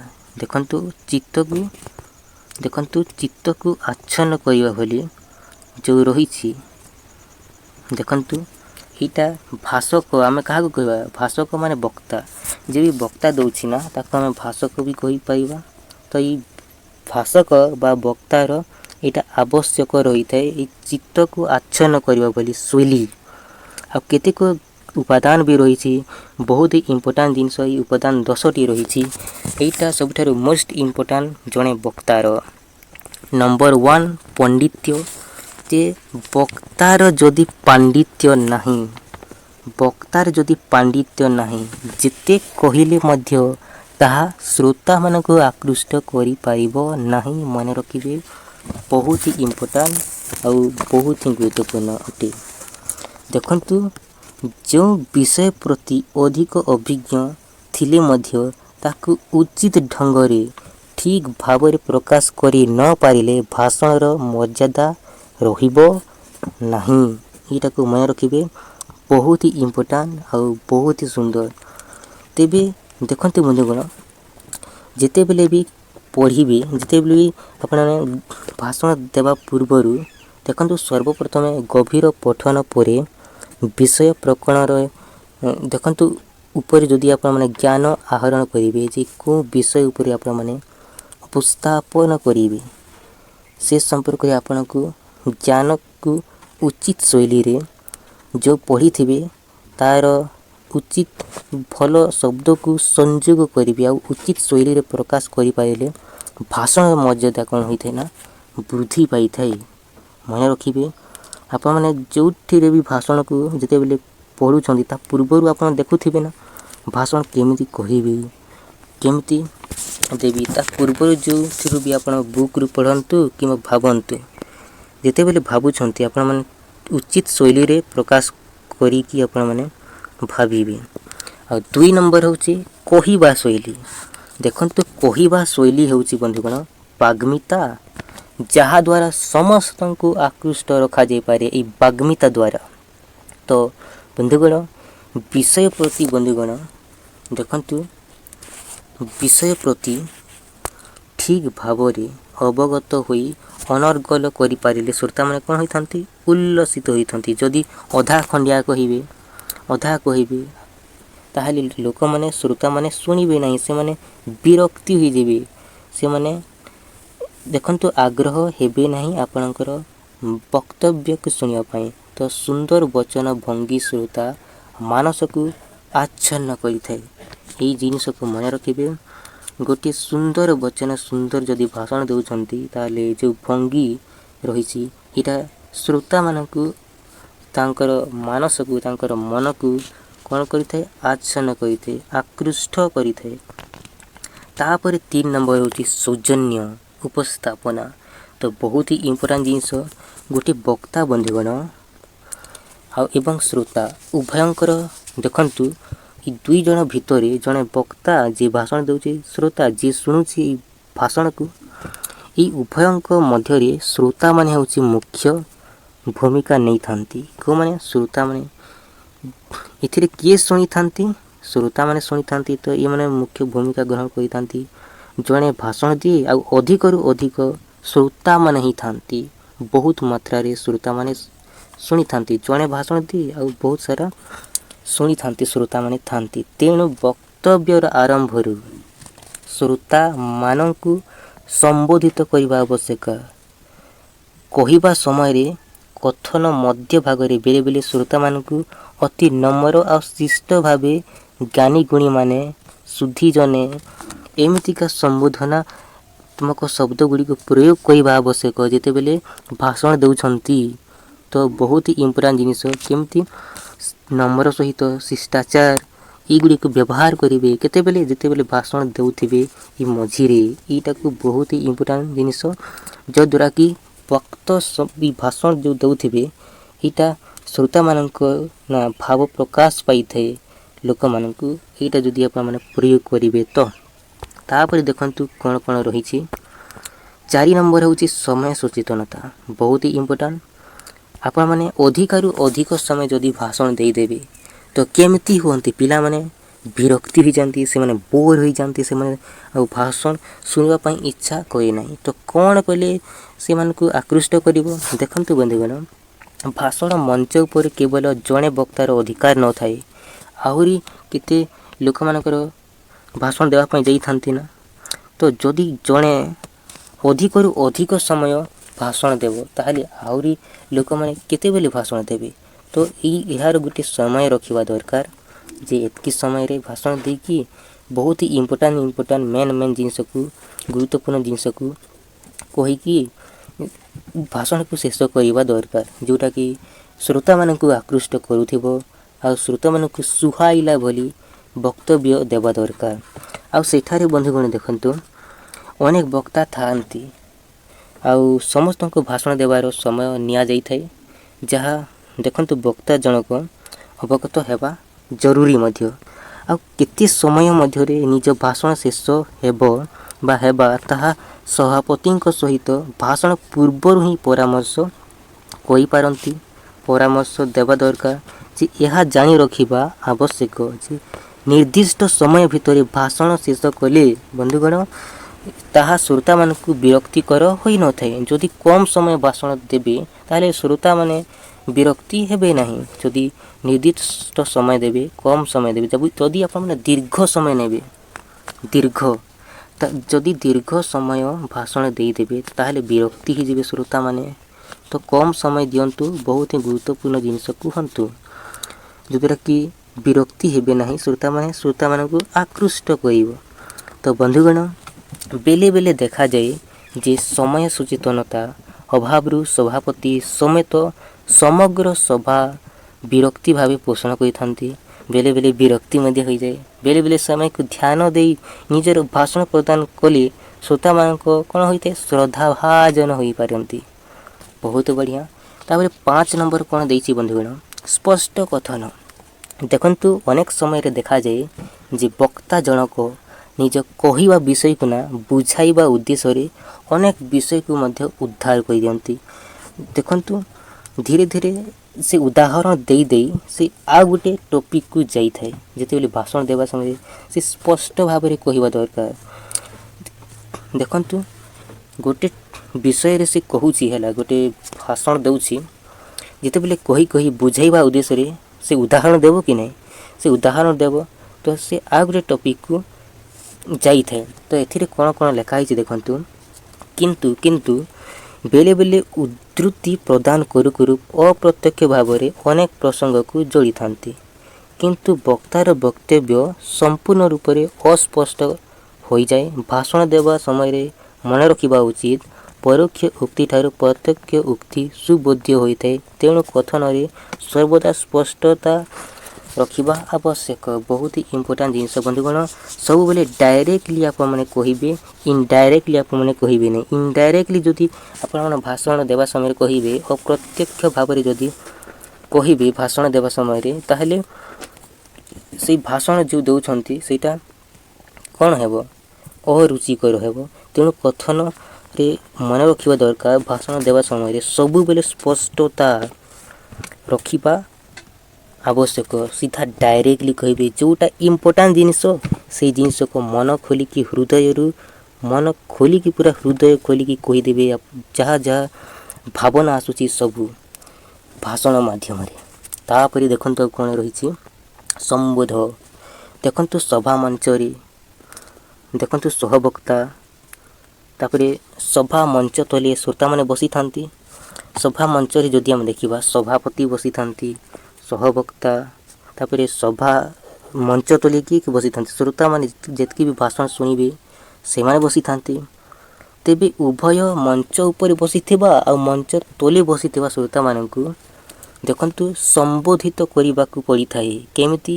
ମଞ୍ଚରେ ଥିବା ସଭାପତିକୁ ସମ୍ମାନନୀୟ ସଭାପତି ମହୋଦୟ, ମୋର ପ୍ରିୟ ଗୁରୁଜୀ ଗୁରୁମା ବୃନ୍ଦ ଏମିତି କହିଥାନ୍ତି ନା।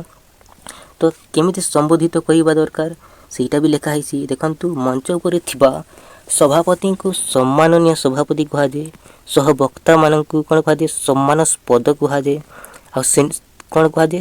ସ୍ନେହାସ୍ପଦ କୁହାଯାଏ, ଆଦରଣୀୟ କୁହାଯାଏ। ଅତିଥିମାନଙ୍କୁ ଦେଖନ୍ତୁ ବରେଣ୍ୟ ଅତିଥି କୁହାଯାଏ। ଶ୍ରୋତା ମଣ୍ଡଳୀଙ୍କୁ ଜ୍ଞାନୀ ଗୁଣୀ ସାଧୁଜନେ ଶ୍ରୋତା ବର୍ଗ ଭାବରେ ଏମିତି କ'ଣ କରିଥାନ୍ତି? ସମ୍ବୋଧନ କରିବାକୁ ପଡ଼ିଥାଏ। ଯେତେବେଳେ ଭାଷଣ ଦେବା ପାଇଁ ଯାଉଛନ୍ତି, ଆପଣମାନେ ଯଦି ଦେଇଛନ୍ତି ଆପଣମାନେ ମଧ୍ୟ କରିଥିବେ, ସମ୍ବୋଧନ କରିଥିବେ। ଆଉ ଏହି ସମ୍ବୋଧନ କରିବା ସମୟରେ ବକ୍ତା ଜଣକ ନିଜର ଉପସ୍ଥିତି ବୁଦ୍ଧି ପ୍ରୟୋଗ କରିବା ବହୁତ ହିଁ ଜରୁରୀ। ନିଜର ବୁଦ୍ଧିକୁ ଏଥିରେ ପ୍ରୟୋଗ କରିବା ଦରକାର। ଆଉ ଶ୍ରୋତାମାନଙ୍କ ପ୍ରତି ବକ୍ତାର ଯେତେ ପରିମାଣରେ ସମ୍ବୋଧିତ ରହିବ, ଶ୍ରୋତା ମଣ୍ଡଳୀ ସେହି ବକ୍ତା ପ୍ରତି ସେତିକି ପରିମାଣରେ ଆନ୍ତରିକତାର ଭାବ ପ୍ରକାଶ କରିବେ। ଏମିତି ହିଁ ଶ୍ରୋତାମାନେ ମଧ୍ୟ ଭାବ ପ୍ରକାଶ କରିବେ। ଯେମିତି ବକ୍ତା ହୋଇଥିବ ସେମିତି ଶ୍ରୋତାମାନେ ମଧ୍ୟ ଭାବ ପ୍ରକାଶ କରିବେ। ତାପରେ ଦେଖନ୍ତୁ ନାଟକୀୟ ଶୈଳୀ। ତାପରେ ଦେଖନ୍ତୁ ସିଧାସଳଖ ସାଧାରଣ ଭାବରେ ଯଦି ଆମେ ଦେଖିବା ବନ୍ଧୁଗଣ, ଶ୍ରୋତାମାନଙ୍କୁ କିଛି ସମୟ ଆଦୃତ କରେ, କିନ୍ତୁ ବେଳେବେଳେ କହିବା ଢଙ୍ଗରେ କିଛି ନାଟକୀୟ ପ୍ରୟୋଗ କରି ଉପସ୍ଥାପନ କଲେ ତାହା ଶ୍ରୋତାମାନଙ୍କୁ ଅଧିକ ଆକୃଷ୍ଟ କରିଥାଏ। ଏଇଟା ସବୁଠାରୁ ମୋଷ୍ଟ ଇମ୍ପୋର୍ଟାଣ୍ଟ ଜିନିଷ। ଦେଖନ୍ତୁ ଯେତେବେଳେ ଭାଷଣ ଦେଉଛନ୍ତି ସିଧାସଳଖ ଭାବରେ କହିଲେ ଶ୍ରୋତାମାନଙ୍କୁ କିଛି ସମୟ ଲାଗିପାରେ ହେଲା। ନାଟକୀୟ ଶୈଳୀ ଯଦି ଆମେ ଦେଖିବା, ତ ଆପଣମାନେ ଯେତେବେଳେ ଭାଷଣ ଦେଉଛନ୍ତି ବେଳେବେଳେ ବିଭିନ୍ନ ଢଙ୍ଗରେ ବିଭିନ୍ନ ସମୟରେ ଟିକେ ଟିକେ ନାଟକୀୟ ସଂଯୋଗ କରିଦେବେ। ଯେତେବେଳେ ବକ୍ତା ଦେଉଛନ୍ତି, ଭାଷଣ ଦେଉଛନ୍ତି, ଯେତେବେଳେ ଗୋଟିଏ ବକ୍ତା ଗୋଟିଏ ଭାଷଣ ଦେଉଛି ତ ଏଇଟା କରିବା ଦରକାର। ଏହାଦ୍ୱାରା କ'ଣ ହୋଇଥାଏ ନା, ଶ୍ରୋତାମାନଙ୍କୁ ଅଧିକରୁ ଅଧିକ ଆକୃଷ୍ଟ କରିକି ରଖିଥାଏ। ଏଇଟା ମନେ ରଖିବେ, ବହୁତ ଇମ୍ପୋର୍ଟାଣ୍ଟ ଜିନିଷ ନାଟକ ଶୈଳୀ। ତାପରେ ଦେଖନ୍ତୁ ଏଇଟା ଚମତ୍କାରିତା ଆଣିବାକୁ ହେଲେ ବାଚନିକ ଅଭିନୟର ସହାୟତା ନିଆଯାଇପାରେ। ଏଇଟା ଆପଣଙ୍କୁ ବାଚନିକ ଅଭିନୟ କରିବା ପାଇଁ ପଡ଼ିବ, ସହାୟତା ନେବା ପାଇଁ ପଡ଼ିବ। ଆଉ କଣ୍ଠସ୍ୱର ପରିବର୍ତ୍ତନରେ ସଭାଗୃହରେ ନାଟକୀୟ ପରିବେଶ ସୃଷ୍ଟି କରାଯାଇପାରେ। ତ ଏହାଦ୍ୱାରା ଦେଖନ୍ତୁ ହାସ୍ୟରସ ଯଦ୍ୱାରା କି ଶ୍ରୋତାମାନେ ହସିପାରିବେ। ଏଇଟା ହାସ୍ୟରସ ଯଦି ସେଥିରେ ସଂଯୋଗ କରିବେ ତ, ଆଉ କରୁଣ ରସ, ବୀରତ୍ୱ ରସ ଇତ୍ୟାଦି ପ୍ରକାଶ ପାଇଥାଏ। ଏମିତି ଯଦି ସଂଯୋଗ କରିବେ ଭାଷଣରେ, ଯଦି ନାଟକୀୟକୁ ଯଦି ଆପଣମାନେ କ'ଣ କରିବେ ସଂଯୋଗ କରିବେ ତ ଏଇଟା ବି ଗୋଟେ ବହୁତ ଇମ୍ପୋର୍ଟାଣ୍ଟ ବୈଶିଷ୍ଟ୍ୟ ଅଟେ ଏଇ ଭାଷଣ କଳାର। ତାପରେ ଆଉ କ'ଣ ରହିଛି ଦେଖନ୍ତୁ, ବକ୍ତବ୍ୟର ଚଟୁଳତା ବହୁତ ହିଁ ଗୁରୁତ୍ୱପୂର୍ଣ୍ଣ। ଦେଖନ୍ତୁ ସାଧାରଣ ଭାବରେ ଯଦି ଆମେ କହିବା, ଭାଷଣକୁ ରକ୍ତସିକ୍ତ କରିଥାଏ। ଦେଖନ୍ତୁ ବକ୍ତା ଜଣକ ଅତି ସାମାନ୍ୟ କଥାକୁ ସରଳ ଭାବରେ ଉପସ୍ଥାପନ କରାଗଲେ ତାହା ଶ୍ରୋତାମାନଙ୍କୁ ଆଚ୍ଛନ୍ନ କରି ରଖିଥାଏ ହେଲା। ତାପରେ କହିବା ଢଙ୍ଗଟି କେବଳ ଗାମ୍ଭୀର୍ଯ୍ୟପୂର୍ଣ୍ଣ ହୋଇନଥାଏ। ଦେଖନ୍ତୁ ଗାମ୍ଭୀର୍ଯ୍ୟପୂର୍ଣ୍ଣ ନ ହୋଇକି ସେଥିରେ ରସିକତା ରହିବା ଆବଶ୍ୟକ। ଏଇଟା ବହୁତ ଇମ୍ପୋର୍ଟାଣ୍ଟ ଜିନିଷ। ଦେଖନ୍ତୁ କହିବା ଢଙ୍ଗଟି କେବଳ ଗାମ୍ଭୀର୍ଯ୍ୟପୂର୍ଣ୍ଣ ନ ହୋଇ ସେଥିରେ ରସିକତା ରହିବା ଆବଶ୍ୟକ। ଆଉ ମଧ୍ୟ ଭାବରେ ଯଦି ଆମେ ଦେଖିବା, ବେଳେବେଳେ ହାସ୍ୟରସକୁ ସଂଯୋଗ କରାଗଲେ ଶ୍ରୋତାମାନଙ୍କ ଠାରୁ ଶ୍ରଦ୍ଧାଭାଜନ ପ୍ରାପ୍ତ ହୁଏ। କାହିଁକିନା ହାସ୍ୟରସକୁ ଯଦି ସେଥିରେ ସଂଯୋଗ କରିଦେବେ ସେମାନେ ଆକୃଷ୍ଟ ହୋଇଯିବେ, ସେମାନେ ବାନ୍ଧି ହୋଇକି ରହିଥିବେ, ସେମାନେ ସେଥିରେ ଆହୁରି ଶୁଣିବା ପାଇଁ ଇଚ୍ଛା ପ୍ରକାଶ କରିବେ, ଆକୃଷ୍ଟ ହୋଇଯିବେ। ତ ଦେଖନ୍ତୁ ଆହୁରି କ'ଣ କ'ଣ ରହିଛି। ବର୍ତ୍ତମାନ ଆମେ ଦେଖିବା ବିଷୟ ପ୍ରଖ୍ୟାନ। ତ ବହୁତ ହି ଇମ୍ପୋର୍ଟାଣ୍ଟ ଜିନିଷ।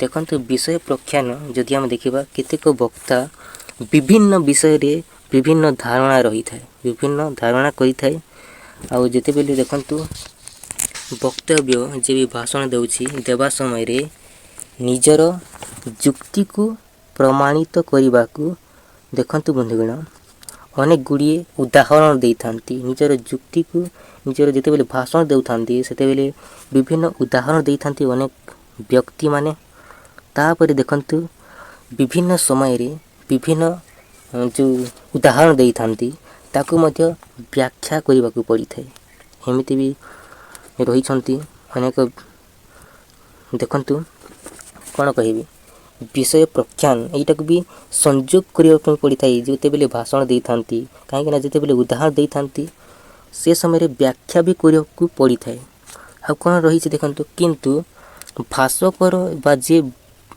भाषण देउछि तार प्रख्यान दक्षता न थिले ता श्रोता मानक पाखरे दुर्बोध्य मने हुए जदि ठीक बाबरे न हेबो जो उदाहरण देइ छंती आ तार जो ता संपर्क रे जदि आपण माने कहिबे व्याख्या करिवे ताहा जदि ठीक भाबरे न हेबो ताहे श्रोता माने आकृष्ट हेबे नाही ताकू ठीक भाबरे कहिबा दरकार माने जो विषय रे आपण भाषण देउछंती सेई विषय सहित जड़ित होइथिबा दरकार आ बहुत ही इंपोर्टेंट जिंस जदरा कि व्याख्या न दक्षता पाई ए विषय प्रति प्रांजल धारणा थिबा आवश्यक माने जो विषय उपरे आपण माने भाषण देउछंती सेई भाषण सहित सेई विषय सहित एटा जड़ित थिबा दरकार आ जटिल व्याख्यान बा जटिल जो व्याख्या करिछंती अत्यधिक मात्रा सांस्कृतिक भाषा भाषण को देखते श्रुति कटु करि थाए आ जदि हम देखिबा फल रे भाषण कोन होय थाए रस सिक्त हेबा परिवर्ते अत्यंत कोन होई पड़े क्लांत भी होई जाए तो बहुत ही इंपोर्टेंट जेते बेले भी व्याख्या करूछंती तो जे विषय उपरे भाषण देउछंती सेई विषय प्रति देखंतु जड़ित थिबा दरकार तापर देखंतु बंधुगण आ कोन कोन रही सबुठ लास्ट होची देखंतु भाषा भाषण कलार शेष कोन रही वैशिष्ट्य होची भाषार व्यवहार जदि भाषार व्यवहार ठीक भाबरे न हेबो ताहाले श्रोता माने आकर्षित हेबे नाही रुचिकर हेबे नाही एइटा को माने रखिबे देखंतु भाषण रे वक्तांक हृदयर वाणी को श्रोतांक निकट को प्रेरण करिबारे भाषा होची सर्वोत्कृष्ट माध्यम देखंतु बंधुगण भाषण रे जते बेले वक्ता निज हृदयर निजर भावना को मन खोली की जते बेले श्रोता मन को प्रेरण करूछंती ना जो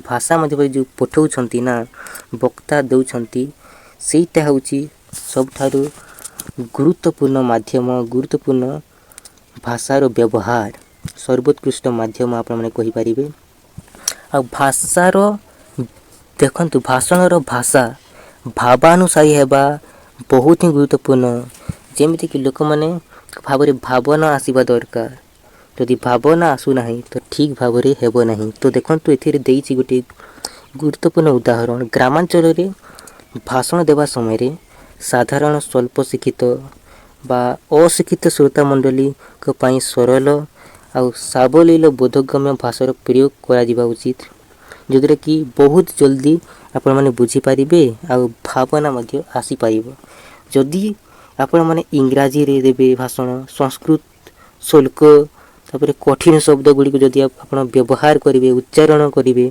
ताहेले से माने सुनिया पाई इच्छा हेबो नाही से माने बोधगम्य हराई जिबे तेबे से मानक पई लोक कहानी ढगड माल ए गुडी को प्रयोग कले ना भाषण रे से मानक पई रुचिकर होई थाई जे माने अशिक्षित लोक माने जो रही थांती से मानक पई रुचिकर होई थाई तो एति कि थिला वर्तमान और परवर्ती समय रे बंधुगण परवर्ती समय देखंतु आहुरी आमे माने कोन कोन पढिबा देखंतु आहुरी भी रही छी भाषण कलार प्रकार भेद तो इटा नेक्स्ट भिडियो मु नहीं आसबि। तो भिडियोटी केमती लगला कमेंट करके जनइबे। चैनल नुआ थी चैनल को भी सब्सक्राइब करदेवे। आमर टेलीग्राम चैनल को जब सब्सक्राइब करना भिडियो तल पटे लिंक दे देछि आपण माने जॉइन हो जिवे जदि जॉइन होई नाहंती तो। तापर वर्तमान पे एतिकी रखिबा। भिडियोटी केमती लगला कमेंट करके जनइबे। चैनल रे नुआ थी चैनल को भी सब्सक्राइब करदेवे। आपनकर सांग साथी समस्त को शेयर करदेवे। बहुत ही इम्पोर्टेंट बहुत ही सुंदर। So thank you so much. जय हिंद बंधुगण।